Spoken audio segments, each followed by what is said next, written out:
Hey, I'm just going to close the door. Ooh, 2 secs, 2 secs.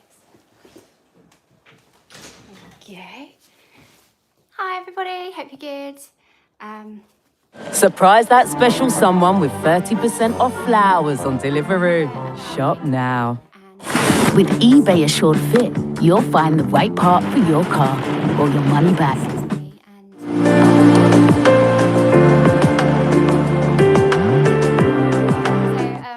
So thanks for joining and watching recap. Just going to close the door. I thought it would just be good. 2 secs, 2 secs. Jump on to talk a little bit about me. Thank you. Ask any questions that you have. Hi everybody, hope you're good. Just to get to Surprise that special someone with 30% off flowers on Deliveroo. Shop now. With eBay Assured Fit, you'll find the right part for your car or your money back.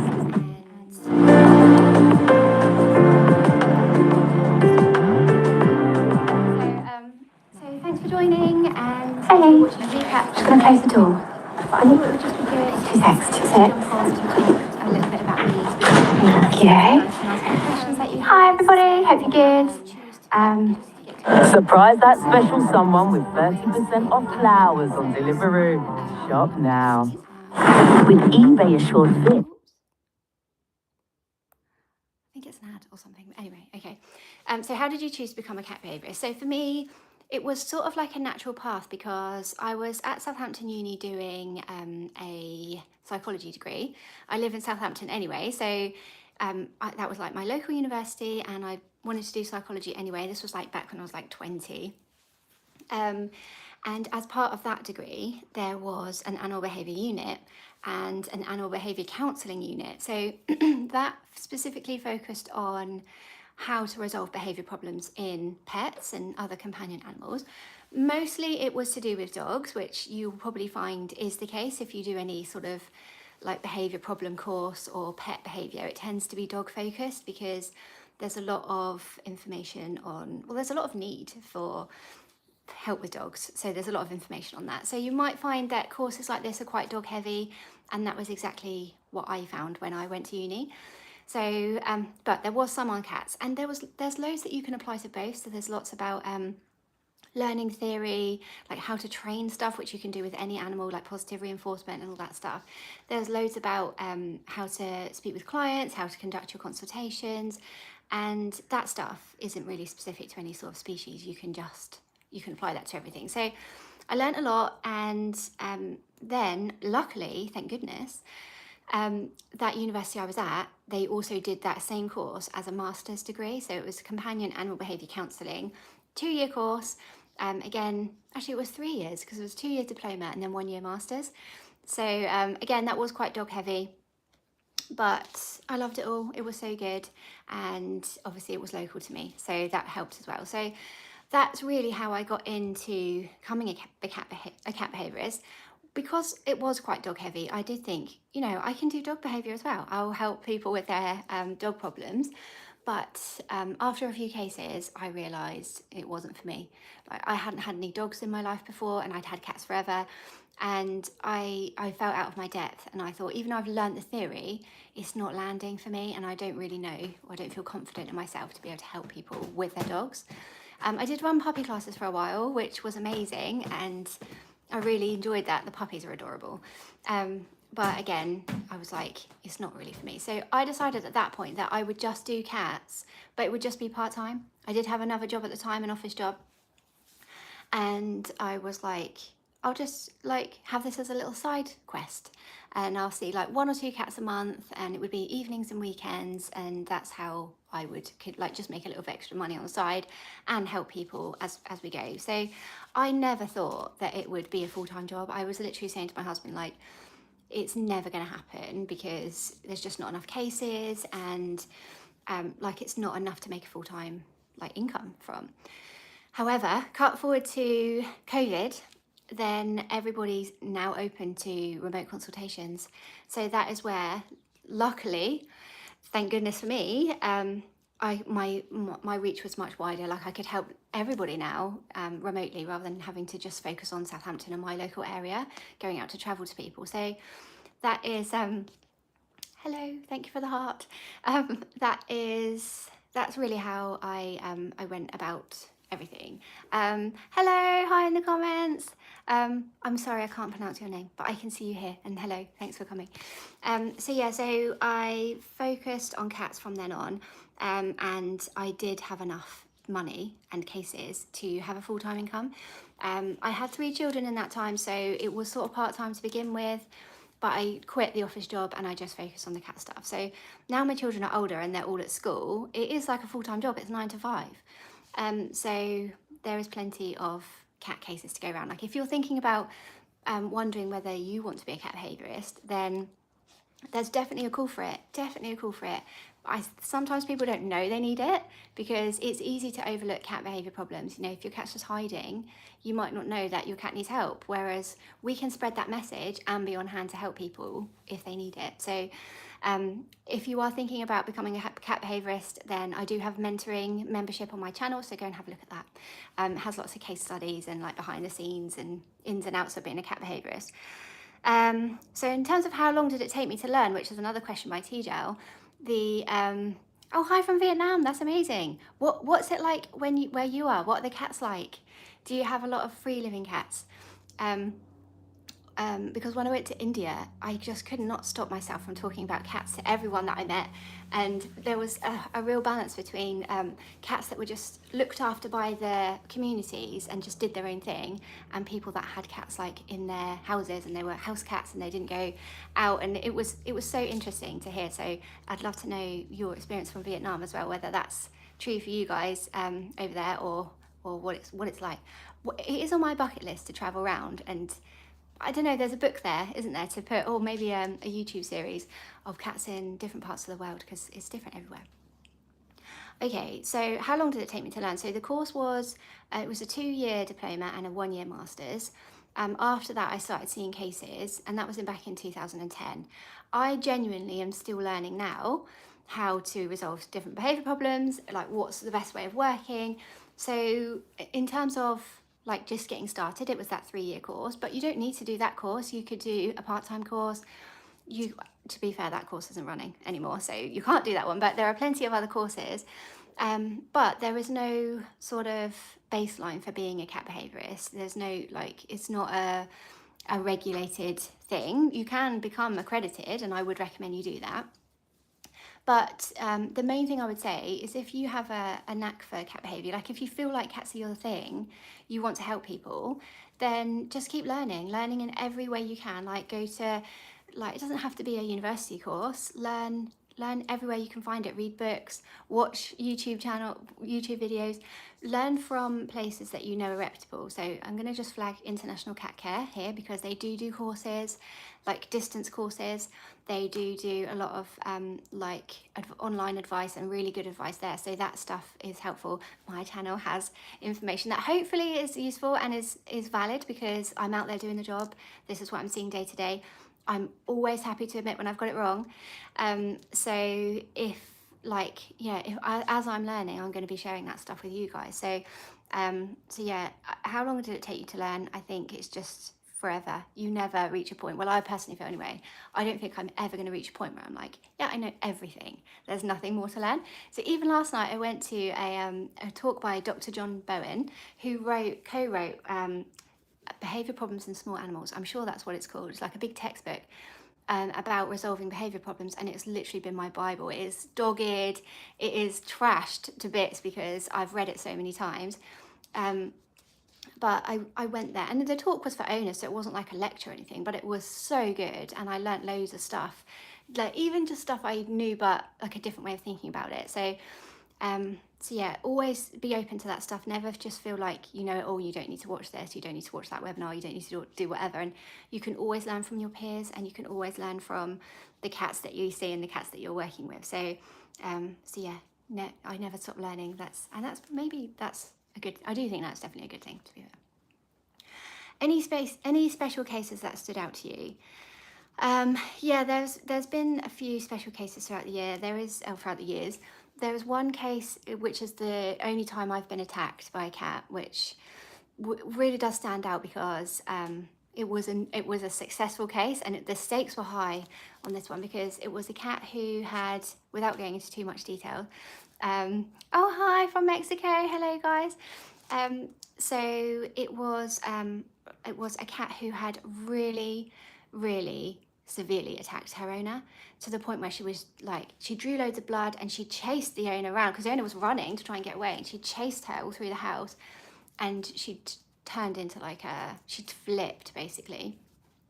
So it was really difficult, and I think me and the vet were thinking, because we always have vet input as well, me and the vet were thinking, you know, it sounds like this might be a put to sleep case, which obviously is really upsetting, and thankfully I've never had a cat that's needed to be put to sleep. But, well, I've spoiled the end, haven't I? She wasn't put to sleep, but when I got there, I've never been attacked before, and she was upstairs, and I did sort of go and peep around the door, and she was hiding, and I was like, I'm just going to leave her. I'm not going to go, like, I've seen her, I'm not going to go and like interact with her or anything like that. So I just left her. But when we went downstairs and we were chatting on the sofa, she came in and she walked around in front of me, and then she walked around the back of me, and I was suddenly like, oh no, what's happening? And you know, I don't know if you guys know, like if you slow blink at your cat, if you blink at them slowly, they blink back at you, then you're like, okay, good, we're on the same like wavelength, you trust me, I trust you. And I always feel like that's like, you can breathe a sigh of relief. You're like, okay, cool, they've blinked back, I'm okay. However, this one, I was blinking at her like mad, and I probably looked so silly because I was like slowly blinking, like, are you going to blink back? And she didn't blink back at all. She literally was just like looking. She didn't act scared. She didn't come in on a like tummy. She wasn't like hiding. She just confidently came in. But she was not giving me anything. And then like she walked behind me, she jumped down the side of the sofa, and you jump up at you. So I didn't look. I said to the owners, I'm just going to like move away. And I stood up, and then she flew out from under the sofa and she grabbed my foot, and she got her claw stuck in my cardi I was wearing. So I managed to slip the cardi off, and she let go of my leg. But I wish I hadn't stood up, because I feel like she, I don't know what would have happened, but there is a chance she would have just gone out again, or like she would have calmed down. But I think because I stood up, she was suddenly like, not okay. So she flew at me that way. But yeah, there was a lot to this one in terms of like, these cats are special because there's always a reason for it, but there's also a lot of learning along the way. So I think that what we were dealing with this cat is redirected aggression. So she'd seen a cat outside, she'd then attacked her owner because she was so scared by that cat outside. But because she was a difficult balance of like being really sociable, but also like she'd scratch you if you had enough, she'd bite you if you like played too hard. Like she had sort of picked up a few bad habits along the way. So that's a difficult combination, because now like the original trigger has gone, like the redirected aggression has gone, because the cats weren't bothering her at the moment, but she's still learned that she can use aggression to get people to go away. She was using that as like a management thing.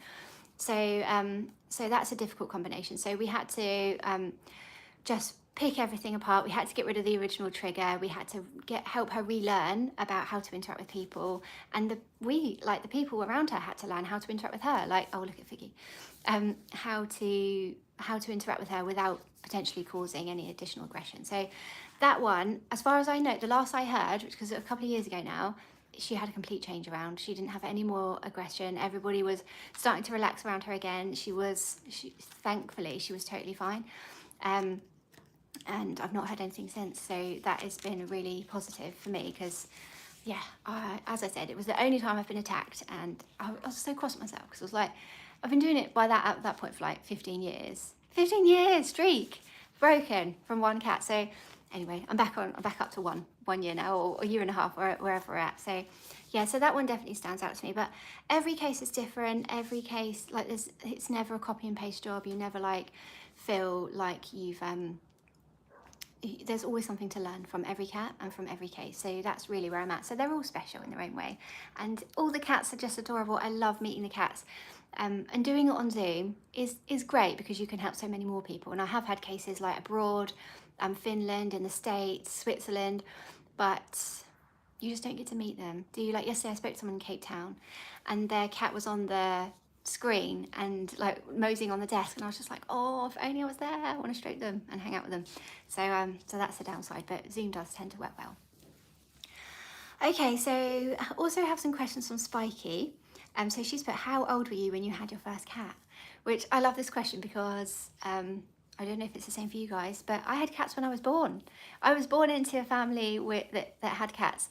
And I had two houses when I was growing up because my parents were separated. So obviously, like, that means two sets of cats. So I had, there was a bunch of cats when I was born. I can't remember. I was trying to get it straight in my mind. Like when I was really little, we had some cats. But then when I was growing up and I was a little bit older, at my dad's house we had Spooky, and she had kittens, and then we kept Sammy, who was like a massive tomcat, and he was really scabby and he would disappear for days on end. He was so friendly when he came back. He was so lovely, and Spooky was really, really sweet. She'd sleep on my bed every night, but she was a real hunter as well. And I remember being really small. We had a swing in the garden, and I was sat on the swing and I was just watching her eat a mouse. Like, you know, when you're a kid and you're equally like fascinated and horrified at the same time. And I was just like, so that was my cats at my dad's house. And then at my mum's, we had Tibby, and she had kittens, and she had Lily, who was like this really cute little white cat who was very adorable. And I think she was I was her favourite. So I love that. I love that as a kid. That's so special, isn't it? When you know your cat's favourite, that's a special place. So I've had cats forever. The only time in my life when I haven't had a cat is 3 days. 3 days when I left my home, like my family home, moved in with my husband. Like we both left our homes and moved in together, and then there was no cat there, and we were both just like, this is weird, and we were like, we need to get a cat. So that's when we got Figgy, and so we went and got Figgy.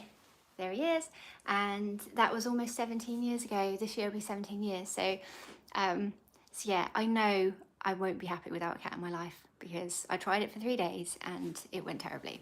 But we got Figgy, so that was an excellent outcome.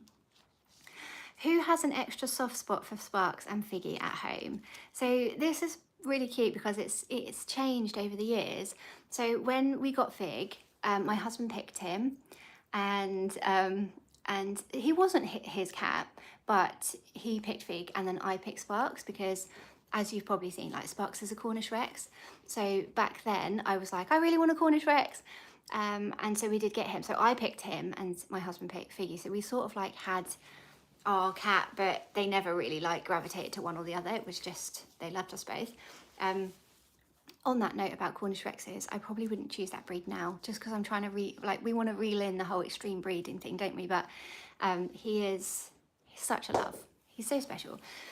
So anyway, over the years it's changed. So since we got a dog, then my husband is leaning more towards the dog side of things, and so Figgy has then, well, both of them, both the cats, and now more like they'll be on my lap every night, every evening they'll be on my lap, and then the dog will be on my husband's lap. So that sort of prompted a change, not because we've done anything differently, but, well, I guess we have, because our attention is now a little bit on Bucky the dog. But that was one change. And then we had children as well, children now that are a bit older. Figgy is sleeping on my daughter's bed every night, which I'm offended by. Literally in the morning I go in there and I'm like, Figgy, you're not supposed to be on my bed, which she's loving, obviously, but and I obviously do love, because I want him to do what he wants, and me and Fig still have loads of good time together. Like, and he does still sleep on my lap every evening, and he's so like Buffy. He loves to like rub his face on you and loves to hang out with you, and he follows you to the toilet, and he does all that really cute stuff. So it's like an extra person to love him now, which I really love. Sparks has taken a shine to my youngest daughter as well. He'll always be like hiding under her duvet, which he loves, and she's always like tucking him in. I go into her room and he's laid there, but the quilt is like right up to his neck where she's like tucked him in. So these things are really sweet. And my son, he's a dog person. He loves the cats too, but he has the dog. So it's working out really well at the moment, in that every animal has like more than one person that they can gravitate to and hang out with. But they're yeah, I guess they have their, not favourites, but yeah, soft spots, probably the right word for it. Did you ever struggle to have peace between your cats and your puppy? This is a really great question, and I realise that I've got a lot of video about this, so I'm going to put it on my list to create like a better video about introducing cats and dogs. It was definitely a hard time, because obviously we got a puppy, and the animal, like the cats were, I think they were 11 at that point when we brought in a new puppy. Never lived with a dog before, so obviously it was a big ask for them. Being older cats, it's a big ask for them to suddenly live with a puppy and to just, I don't know, live normally, like not be scared and not be worried.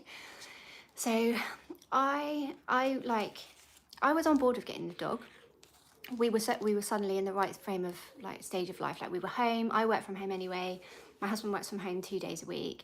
Like the kids are young. This is a great time to get a dog. So I was like fully on board. But it probably took about 2 years until I was happy to step back and be like, they're fine. I can properly check out now. Until that time, I was having to, like, we'd separated them when we're not in and overnight and things. Like, we had a townhouse, so the dog would like have the bottom floor, and then like at night he'd stay down there so the cats could do what they want. They're upstairs. And we do that as well when we went out. We'd put him downstairs, and the cats had like 2 floors upstairs. Like the living area was in the middle, and then the bedrooms were on the top. So so that worked really well, but we had to go really carefully when we first introduced them, because I'm sure, well, I don't know if you guys know, but like cats are very suspicious, aren't they? They're suspicious of everything, anything new, any new people, any new cats, particularly cats to be fair, and a puppy. Like I knew that when they saw him, they weren't going to be like, okay, great. They were going to be like, what have you brought in? What is this? I'm not okay with this. So I knew it'd have to be hard, or we'd have to go careful. And I was coming at everything from the cat's point of view, which I think helps, because they're always the one that are on the back foot, really. Like you're bringing in a puppy, and so they're put out, whereas the puppy is young, is hopefully like a little bit, if they're well socialized, they're a little bit more easygoing with that stuff, and they hopefully won't be scared of a cat. They'll just be like, yeah, it's a cat. What we need to be mindful of is that there's that advice, isn't there, where, you know, in the first however long, first meeting, whatever, you let your cat scratch your dog or show them who's boss. And that's so dangerous for so many reasons, because obviously the dog could get hurt, but also it's stressful for everybody. Like the cats are stressed because they feel like they need to swipe or hiss, and like, so the cat's definitely stressed, big fat tick for that. The dog's stressed because even if he goes over in a friendly way to be like, hi, I'm here now, then he suddenly gets a wallop to his nose and a hiss, and the cats look scary when they're doing that, don't they? So the dog is stressed. That's a big fat tick there. And so that is a really poor footing to get your cats and dogs off to, because even if now you have a dog that's like, oh, I'm not going over to that cat anymore because it scratched me, so good, you know your cat's not going to get chased, but it's because he's scared. And then you know the cats are still, again, like on edge, being like, don't you come over because I was like, I'm going to have to swipe you or chase you. So it's not the way that we want to do it. So in terms of how we introduce them, it was a series of like small meetings, really easy meetings, easy for everyone, like puppy in the crate, cats up high, you know, like you don't have to do anything. You don't have to go over, you don't have to be on the floor, you don't have to wait for the puppy to come over to you. It was no pressure. It was just like, just be in the room at the same time. We waited for the dog to be really sleepy so they could sort of get to know him without him jumping around and getting excited. And we had like, we kept it calm, we had treats, we had really cozy setup so they could settle down if they wanted to. So I will go into that in more detail in a different video, but it was funny because it was like, you have to go at your cat's pace. And when you've got 2 cats, it's difficult, because Fig was like, because we tried to keep them out at first, he was like, well, I don't want to be out. He was literally like sat at the back door, like at the door to the room, pouring to come in. And I was feeling really bad, like, you can't come in yet because he's literally just come home. Whereas Sparks was different. He was like, I know you've got something in there and I'm not coming down. He was just up. So Fig was introduced to Sparks, to the dog, much more quickly, because he has a stubbornness about him, and he's like, well, I'm going to be on your lap whether there's a dog in here or not. Like, that's happening. So so yeah, so we had to go different. We had to go differently for each cat. We had to do Fig, and then in addition we had to do Sparks. But both of them, it was at their pace. So make sure that he doesn't go to them, he doesn't scare them, and the environment was set up well so they could look down from up high in a safe spot, and get to know him without being right there in the action. We definitely had a few times where Bucky would get away from me. He'd go running over. Luckily, he was friendly, but they would hiss at him. We didn't have any swipes of aggression, but they would sometimes be like too close. And even now, like he'll go over to them and he'll like sniffle around their necks, and you can see they're sort of like, like why is your nose here? Like, this is not what we do as cats. We don't have that thing, and he just has no sense of personal space. So so yeah, it's been like, he's almost 6 now, so we've had many years of it just being absolutely perfect, like no drama between them. They get on so well. So it is a really like a big success for me, because I was really, obviously I felt a little bit under the spotlight, because I suddenly like, right, we're introducing a dog to the cats. What if it went terribly? That's going to make, like, I don't know what I can't couldn't make it work. So I've been very, very lucky with them, and yeah, I'm so glad it worked out. So Paul's asked, how many cats have you had in life? Trying to remember. So it's Topsy and Sammy. Oh, hi Spiky, hello. I've just covered, so I'm so sorry, you come a little bit late. Well, I've got ahead of you. I was just answering how many cats we had. So I'm sure we had like 3 when I was a baby. Then there was like the 2 at my dad's, 2 at my mum's. So that's 8. And then we had 1 more at my mum. It was sort of when I was a little bit older. That was Cheaty. So that's 9. And then Fig and Spark. So that's 11. 11 cats I feel like I could say were mine. Plus like a few little kittens along the way. I know it's not recommended, and I wouldn't do it now, but when I was a kid, both of my parents had kittens in their, like, born to our cats. So there was a whole bunch of kittens that went out as well into the world from us. And were they all different colours? Yes, they were all different colours. Most of them are just like Moggies. So we've had plenty of black and whites. I don't think we've ever had a tortoiseshell. I think maybe one of them was like a calico when I was really small. I don't remember. But we definitely had, Spooky was a tabby, Sammy was a tabby. We had another cat called Sammy who was black and white. Topsy was tabby. What else have we got? Tibby was tabby. Lily was white, hence the name. And obviously Fig is black and white. Sparks is ginger and white, and Cheaty was a ragdoll, so he was a blue-mitted ragdoll as well. So yeah, so I don't know if I have a soft spot for a certain colour, you know. I think yeah, I do like, I love the all black ones. They're so lovely. We would never get another cat. Well, we've still got these 2, but I would like a little black cat in future, like a really slinky one, you know. So we might head off to the rescue and see what's there. But you know, like, you plan that and then you get there and then you fall in love with a completely different cat that's suddenly like come and sat on your lap and is looking really adorable at you. You're like, oh, okay, fine. So who knows what our future will bring. But thank you for your question. Okay, so my last question is from Sam. So how do I cope with the emotion of being being someone's last hope for their cat? So this is a really common thing for me. It's like everybody, when they come to a behaviourist, they are at their last hope. They've tried everything. You know, you've ChatGPT, Googled, tried everything, and paying out for behaviourists is often the last hope. I think there's a couple of things to this. Is that it means that the case itself is emotional. Like I said about that Asian one, like they were considering euthanasia, like they were worried, like they didn't want to do it, obviously, but thinking, is there going to be no other option? For a lot of their feeling, this doesn't work, we're going to have to, because they can't cope with cats weeing everywhere and like cats fighting all the time. And like, there's never any judgment from me if someone feels like they can't cope anymore.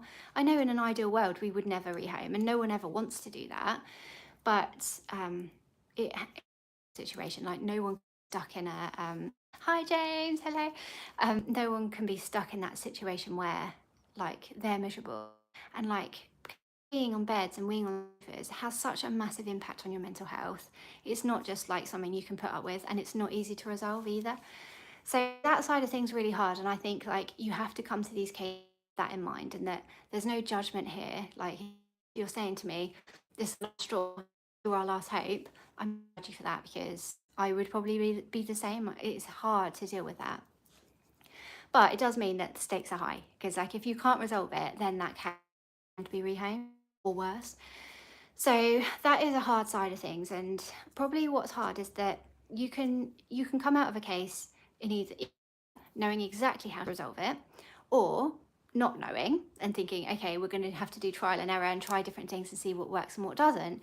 But even if you do exactly what will help, there's no guarantee that that person is going to do what you say, or that the advice that you give is going to actually like resolve it, because or the advice you give is even going to be practical for them to put into place. So for example, like if you have a cat that is an indoor cat and is weeing places or being aggressive, and you feel like actually this cat could do with some more space, it could do with going outside, it needs to get away from a stressful home, or it needs to have that opportunity to pee outside or do whatever, but that person feels strongly that they don't want their cats to go out, that's fair. Like, I'm not going to make them do it. I'm not going to say, you must let them outside, even if you're worried about the main road or about animals out there. So in that case, we know exactly what will resolve it, but it isn't practical. And I get that. So these things are hard because you can lie awake at night thinking like, oh, that cat is struggling because it needs something that that person can't give. So so yeah, it is hard, and it is hard to it's hard to have those meetings with people where they've said like, I've tried what you said and it didn't work as well, because sometimes you see cats that their environments are just not coping, and you can do whatever you can to help, but at the end of the day, some cats just want to be single cats. Some cats like you might have a multi-cat household of like 8 cats and 7 of them are great, but one of them struggling and is peeing places and spraying and there's fighting. And so I don't know, sometimes it's tricky to see that, because lots of people will say, well, I would never rehome, put up with the problem, which is comfortable, but also that cats probably would be happier in a different environment and different house where they could have the place themselves or whatever it might be. So I do find this really difficult, and I think on the other side of this is that the behaviourists need to look after themselves. Like, if you're working with cats yourself, you want to make sure you've got people around you that can support you, reach out to some colleagues. Like, I'm here to vent for you to vent to if you have this situation, but like, you need people that understand it. You need people to say like, yeah, it's not you, you're not failing, you're trying, because that's all we can do. We can only just try our best. And if it doesn't work out, if that needs to be rehomed, if that cat has to sleep because it's dangerous, thankfully I've not had that, but if it does happen, I know it happens, then you need support for that, because it's hard and it is a very emotional job. And I've worked with loads of people over the years who've done this for a while, and they've had to check out after a few years because it's too hard. Not too hard and they can't resolve it, but it's the emotions that are too much. You've got people on one hand saying like, I need you to help me with this. On the other hand, you're like, I don't know how to help. I can't help you in this scenario. Your cat isn't responding to what we've done, or your cat needs something that you can't give to them. So you have to have resilience, and it takes a lot of years for that to come. I think for me personally anyway, that's taken a lot of years for me to think like, I do my very best for every cat I work with, but I can't guarantee it. So that's where we're at. So yeah, that was all my questions, and thank you guys for being here and for saying hi. I have another live later today, which is a case study for members. So if you're looking to learn more about cat behaviour, or you want a deep dive into the cases I see, then have a look at the membership, because like I say, there's a case today about cat pooing outside the litter tray, which is always fun. So yeah, I will leave you for now, but I hope you guys are all well. Thank you so much for your questions, and I will catch up with you another day. Take care. Bye.